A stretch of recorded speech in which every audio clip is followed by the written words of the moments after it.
The neon sign outside Benny's diner flickered across the dark highway, casting a faint red glow over the parking lot. It wasn't much of a place, just a roadside stop on Interstate 65 in Bowling Green, Kentucky. The coffee was strong, the donuts were homemade, and the floors creaked whenever someone walked by. The place never made the news, and hadn't changed much over the years, but if you paid attention, it always had a story to tell. Tasha Reynolds, 42, had worked at Benny's diner for more than a decade. The blue dress and white apron had become a familiar uniform, as had the hum of the kitchen, the sizzling of frying pans and the country songs playing on repeat from the old record player. It was approaching midnight, and the crowd was thinning. A few truckers sat at the counter, sipping their last coffee of the day. Old man Dobbs sat at the corner booth, stirring a bowl of chili the way he had done every night for the past 5 years. A group of high school kids giggled, sharing a milkshake, staring at their phones. And then he appeared. Tasha saw him from the other side of the window, standing near the entrance, caught in the dim light of the streetlights. The oversized coat hung from his shoulders like it belonged to someone else, frayed at the seams. His scuffed shoes were almost cracked at the soles. His hands, rough from years of labor, or maybe war, shaked as he counted the crumpled bills in his palms. Tasha had seen him before, not often, but enough to remember. Always hesitating at the door, as if gathering the courage to enter but never crossing the line. Some nights he left, others he stood there long enough to remind the world that he still existed. Tonight, he pushed open the door and entered. A cold wind rushed into the diner, making the overhead lights flicker. The doorbell tinkled wearily. Tasha wiped her hands on her apron and moved toward him. "Are you coming in or just letting all the heat out?" she asked, her voice soft but her eyes still watching. The man hesitated, then shuffled forward. Just looking." His voice was hoarse, as old as a trail. She led him to an empty table and brought him a cup of hot coffee. As she turned away, a strange feeling crept into her, sympathy, perhaps, or simply a desire to help a hungry human. A few minutes later, a strange noise sounded in the distance. Tasha glanced out the window and saw headlights, not just one, but a convoy of military trucks approaching. The door to the diner swung open again. This time it was soldiers, their eyes scanning the area until they stopped on the man. "Sir, we've been looking for you for a week," one of them said, his voice urgent. Tasha stood frozen, her coffee cup shaking. She turned to look at the man with disbelief, but he was no longer a pitiful homeless man. His eyes were sharp, and for a moment, he exuded an authority she had never seen before. The story of Benny's diner had just begun. Tasha leaned against the counter, watching the man with his shoulders hunched as if he were trying to make himself as small as possible. She didn't ask his name, but she sensed the weariness in his slow movements, the invisible cracks of someone who had been through too much. "Looks good from the inside," she said, pointing to the empty booth near the window. The man hesitated, his eyes glancing briefly toward the counter where the truckers sat chatting noisily. Then his eyes returned to the door, as if considering leaving. But Tasha didn't give him the chance. She picked up a menu, walked past him, and set it down on the table closest to the window. "Sit," she said simply, her voice soft but firm. He lowered himself slowly into the chair, his body stiff as if he were preparing for something. His fingers skimmed the menu, stopping at the cheapest item, a bowl of soup and half a sandwich. She saw the math in his eyes, the silent calculation of the money in his pocket versus his needs. "I'll just get soup," he muttered, then cleared his throat, trying to sound more confident. "Potatoes, if you have any." Tasha didn't move. She just crossed her arms, leaning against the counter. "How about sandwiches?" she asked. The man let out a dry laugh. "Soup would be fine." "Silly tonight," Tasha shrugged. "The kitchen must be busy, otherwise they'd start bothering me." The lie slipped easily from her lips, and before he could protest, she turned toward the kitchen window. "Hey Lou. A bowl of potato soup and a turkey sandwich, with mustard on it. Lou, the quiet cook, glanced at her and nodded. On it. Walter Gaines, as she later learned his name, sat restlessly in his chair, his dry hands opening and closing on the table. "I'll give it back to you," he said, his voice soft, almost embarrassed. Tasha just waved her hand, as if to dismiss something unnecessary. "Really," he insisted, his gaze searching her soft blue eyes for trust. "Eat it while it's hot," she just smiled. And so, a small act of kindness began something big, something no one could have foreseen. As Walter hesitantly took the spoon, his rough hands hovered over the soup bowl as if afraid that if he touched it, his last shred of dignity would shatter. Tasha watched silently from behind the counter, pretending to wipe a clean glass. She recognized that look, the silent shame of someone unused to receiving help. But this was not pity. This was simply a meal, given with all sincerity. Lou slid the hot steak plate onto the counter. His face was as unreadable as ever. "Add the pepper sauce, like you said." Tasha took the plate and set it in front of Walter. Before he could protest, he looked up. A glint flashed in his eyes, gratitude, perhaps. Or perhaps something deeper that she didn't need to know. "It's done," she interrupted him, then slid into the booth across the hall. No reason to waste a good meal.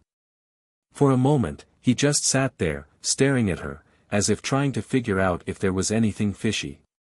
But there was nothing. Finally, he picked up his knife and fork and took the first bite. The room around them was the same as it had been every other night, the truck driver complaining about the price of gas, Mr. Dobbs stirring his soup slowly, deliberately, and the kids in the corner arguing over a song on the jukebox. But here, in this booth, something was happening. Walter ate slowly and carefully, as if each bite needed to be stretched. He chewed the steak deliberately, savoring it in a way most people had forgotten. Between the last bites, he spoke. "I've been here before, a long time ago." Tasha raised an eyebrow. "When I drove," he said, nodding toward the window, as if looking through the present to another time. "The long corridor from the East Coast to Texas." "Sometimes," she leaned back. "Truck driver?" "Not always." His voice was thoughtful. "I drove after the war." She didn't ask which war. She didn't need to.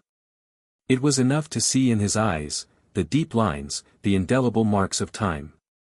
Vietnam, maybe. Or somewhere just as distant and haunting.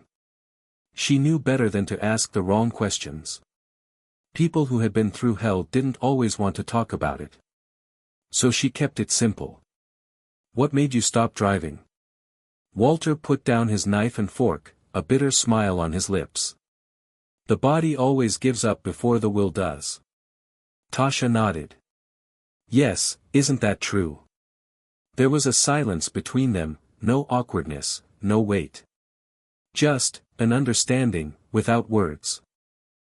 Walter finished his soup slowly, carefully folding his napkin as if it were a habit ingrained over the years. His every movement was disciplined and careful. He reached into his pocket, his calloused fingers brushing the crumpled bills, hesitating before pulling them out. Tasha saw the hesitation on his face, the slight frown, the way he looked down at his hands. "How much for the meal?" Walter asked, his voice hoarse but firm. Tasha shook her head, a small smile on her lips. "Today's a special, don't worry."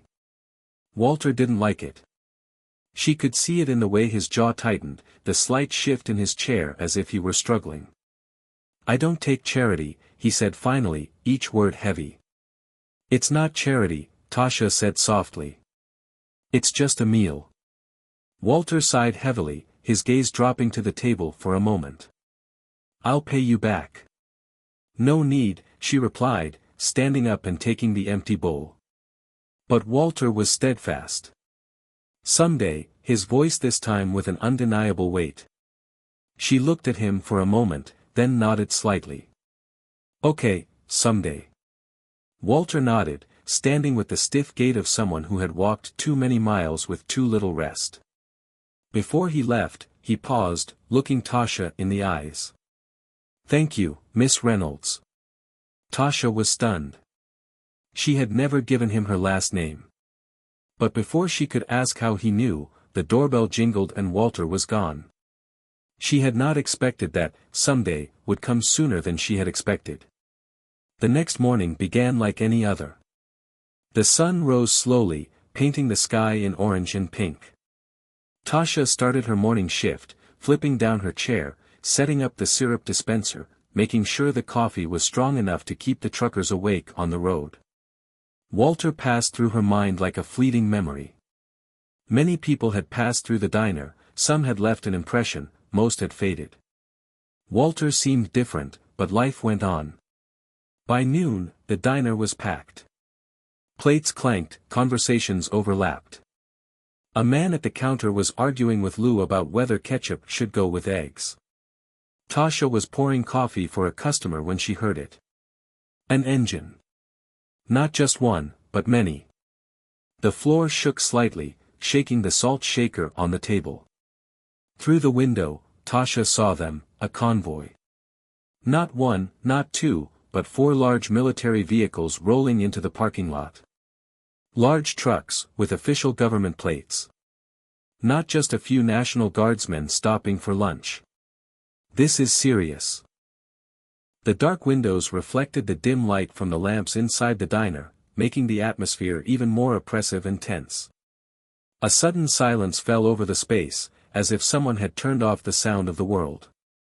Even Lou, who never took his eyes off his grill, turned his head slightly.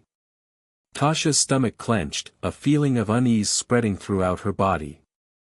The engines of the truck stopped outside, then the doors opened. Men stepped out, their boots making a heavy sound on the ground. Some were in standard uniforms, others in more elaborate costumes, clearly officers. Among them, a tall man with sharp features and gray hair adjusted his hat, then walked toward the entrance. The doorbell rang as he entered, but no one in the diner moved. The man's eyes scanned the room, stopping on Tasha's face. He approached her with a calm but authoritative air, the kind of confidence that made anyone nervous. "Miss Reynolds."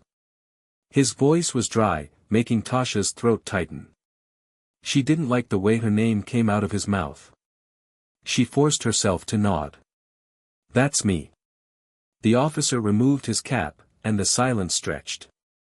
The entire diner seemed to hold its breath, eyes moving back and forth between them like they were watching a slow-motion tennis match. "Miss Reynolds," he repeated, his voice calm but firm. "You fed one of our men yesterday." Tasha blinked, feeling her heart pound. "I'm sorry, who did you say?" "Walter Gaines." The man's expression didn't change. "You fed him." Tasha's heartbeat quickened. "Yes, that's right. I did." The officer glanced at the men behind him, then back at her.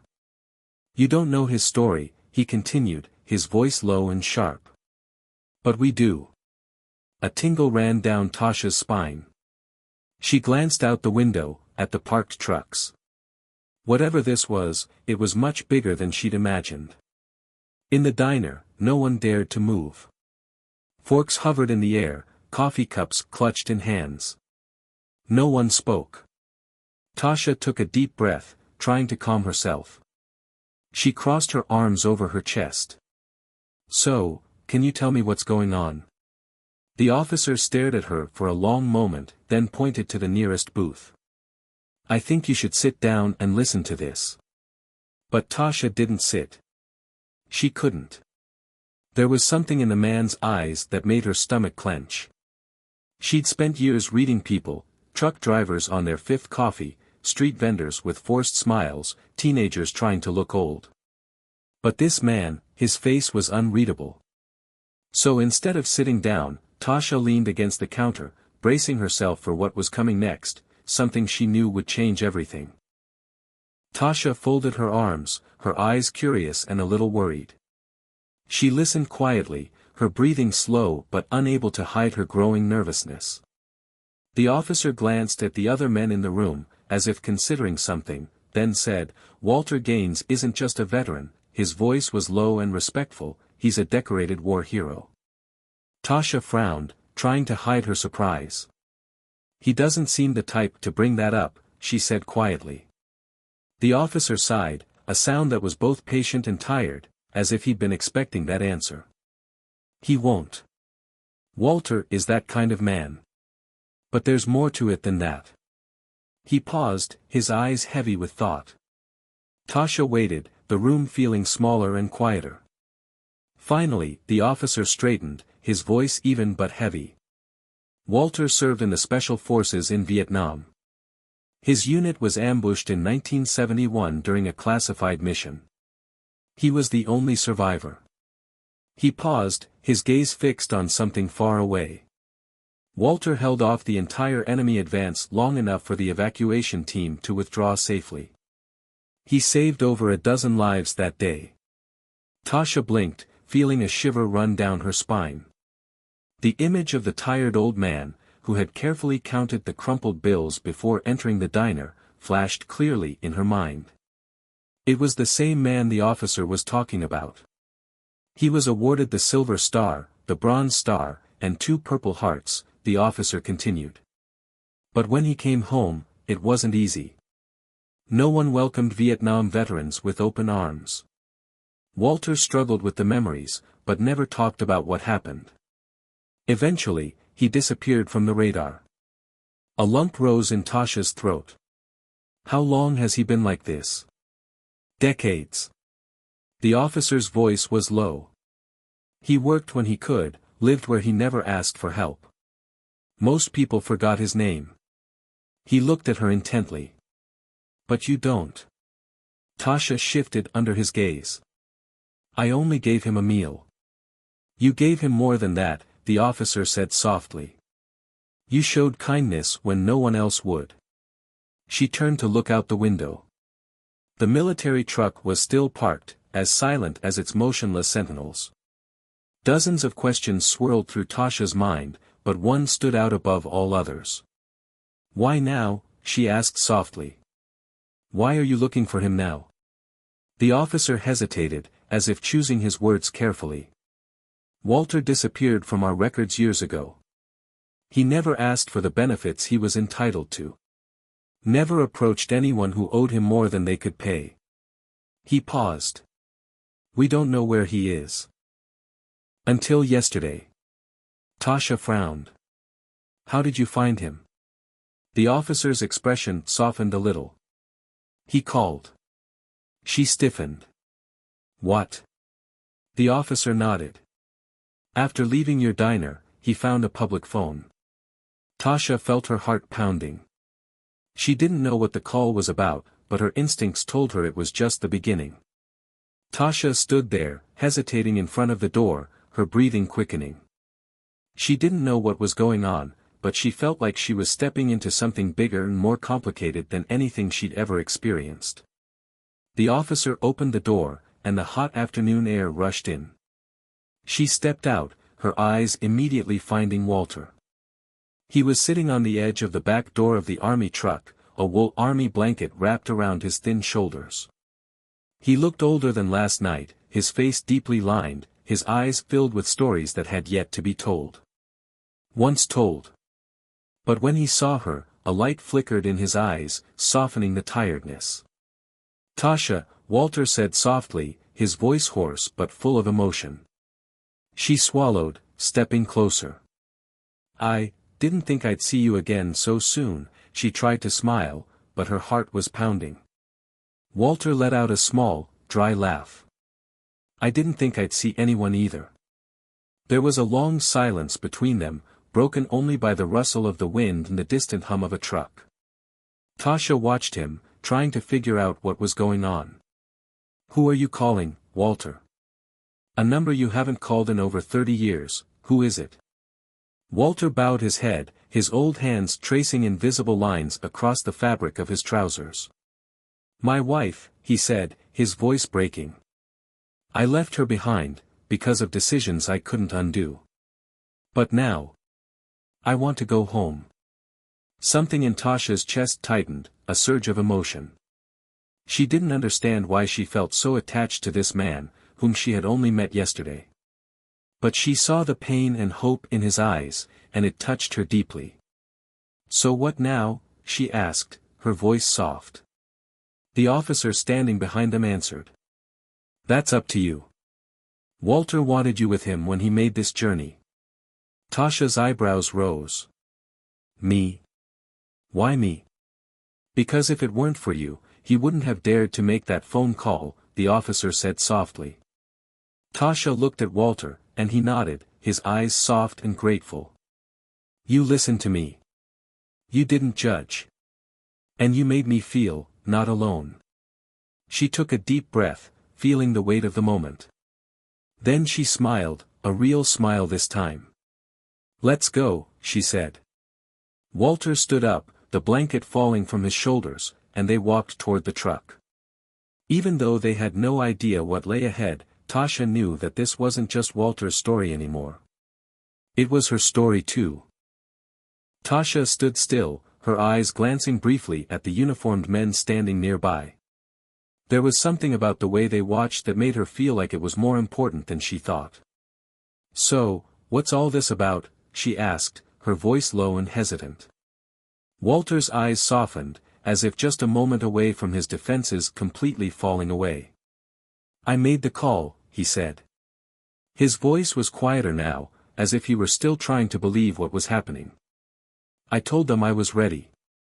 "Ready for what?" Tasha asked, her heart constricting. "Ready to stop running." The words hung between them, heavy and true. Walter took a slow breath, as if gathering his courage. "I've spent so many years pretending I didn't need help. Thinking that if I remained invisible, I wouldn't be a burden to anyone, except you." He shook his head, his voice hoarse. "But you reminded me that people still cared. That maybe there was more to me, than just waiting for the end." Tasha felt a tightness in her chest, a lump in her throat that she couldn't stop. She never thought her small act, paying for that meal, could touch someone so deeply.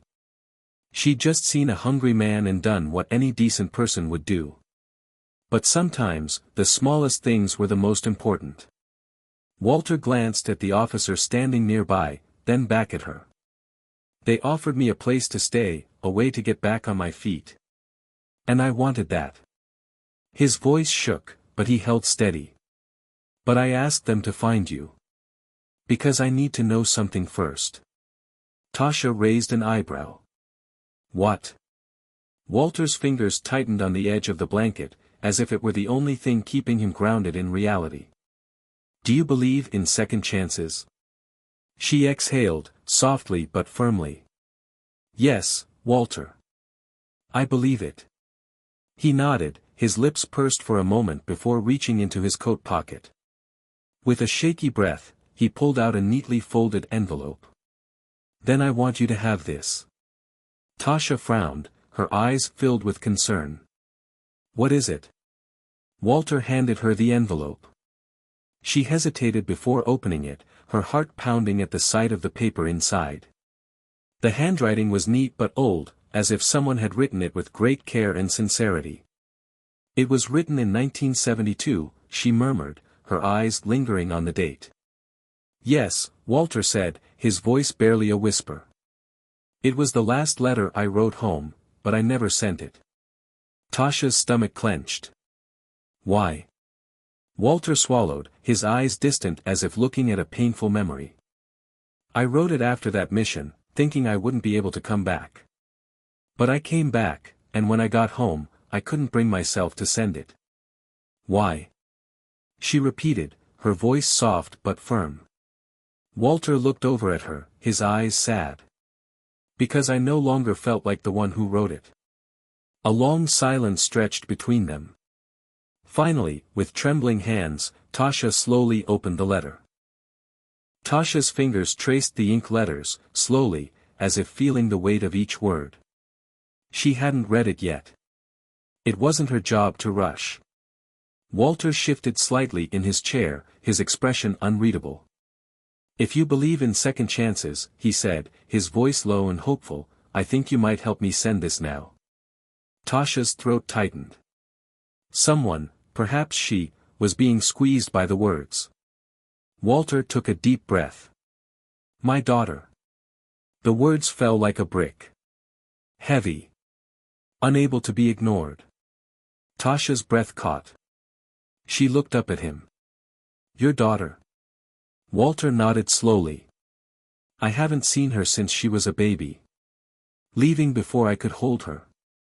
I was such a coward. His voice trailed off, breaking mid-sentence. To see if she wants to know me. Tasha gripped the letter tighter. The paper was light, but the weight of what was left unsaid weighed it down. She wasn't sure what she'd expected when she walked out of the diner, but it certainly wasn't this. And now, she had a choice to make. She looked at Walter. His hands shook slightly as they rested in his lap. His face was calm, but his eyes held a depth of regret and hope. This wasn't just a letter. It was a bridge, a last-ditch attempt to connect with the person he'd lost before he truly had her. Are you sure about this? Tasha asked softly.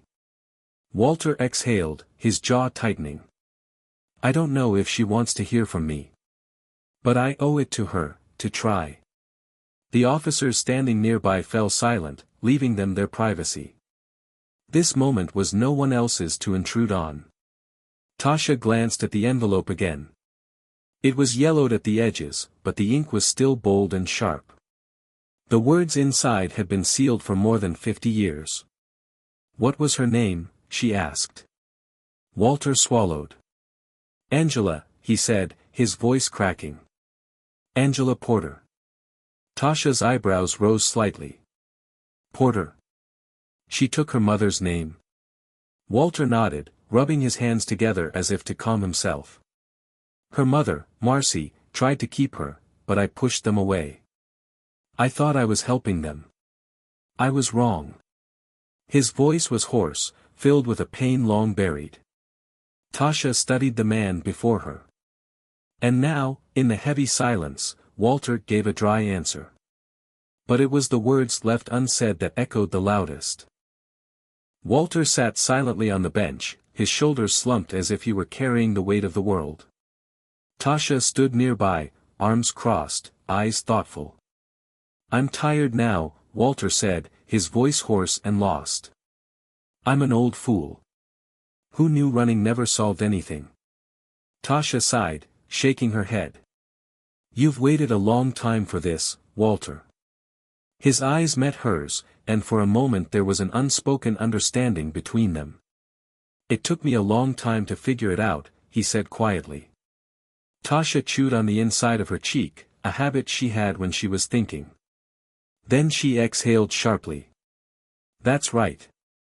You finally figured it out. Walter blinked, confused and a little hopeful. Okay, Tasha said quietly, folding the letter carefully and tucking it into her apron pocket. I'll find her.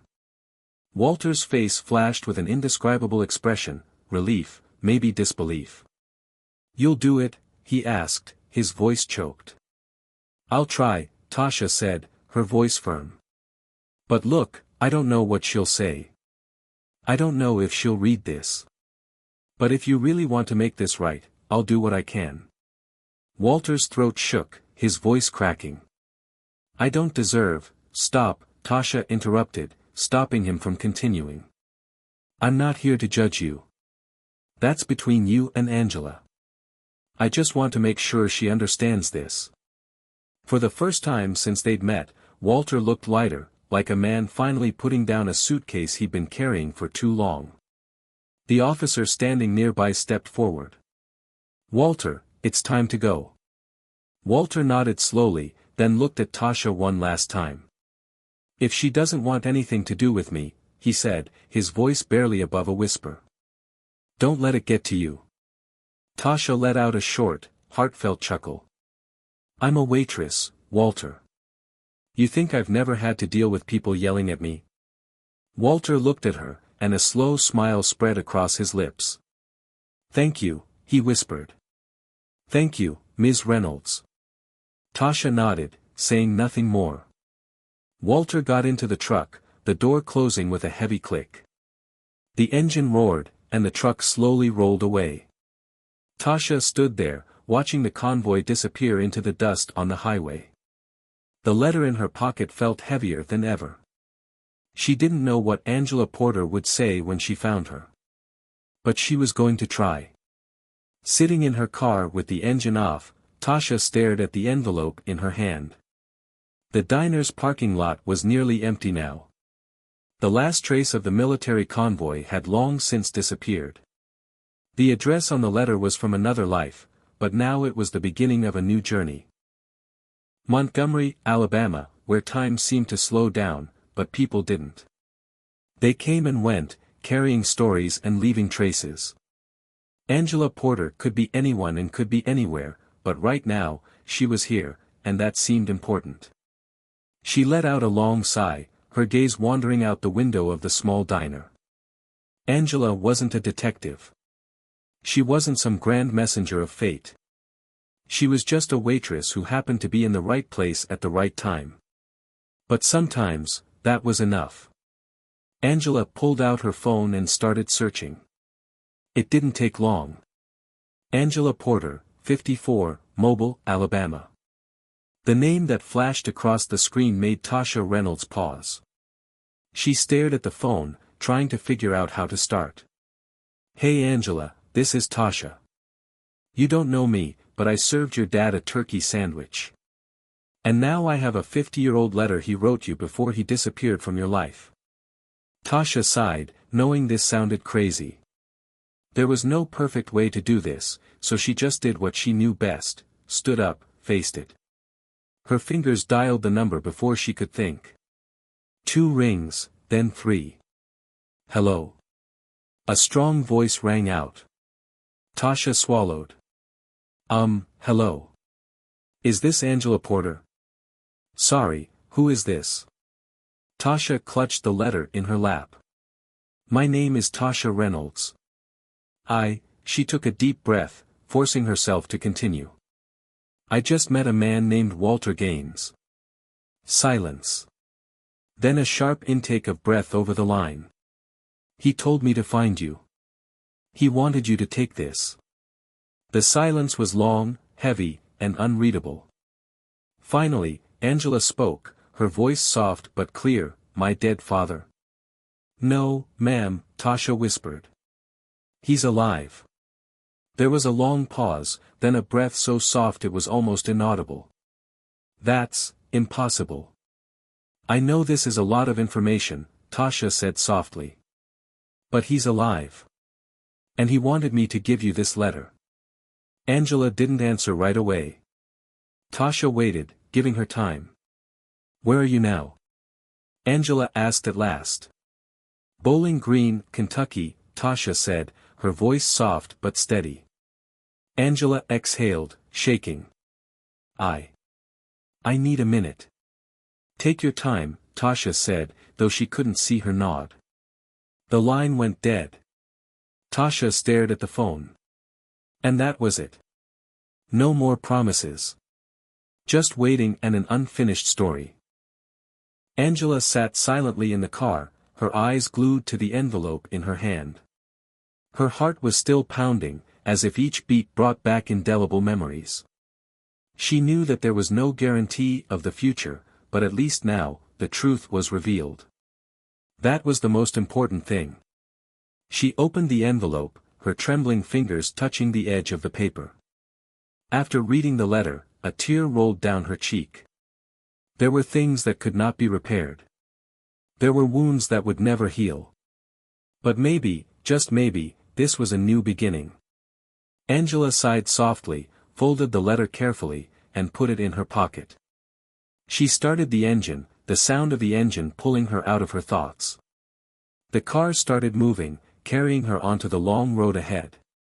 Sometimes, kindness is not about grand gestures or great sacrifices. Sometimes, it is simply a warm meal, a sincere conversation, or a small but meaningful moment. But those moments can change everything. Life has a way of bringing people back to where they belong, to what they were meant to be. If you're holding on to something, an unspoken apology, an unsent text, a second chance, don't let it sit there forever. Don't wait too long. Some stories are waiting to be written, and who knows, you might be the one to write the next chapter. If this story touches your heart, don't forget to share it, spread the word, and appreciate the simple yet powerful things in life.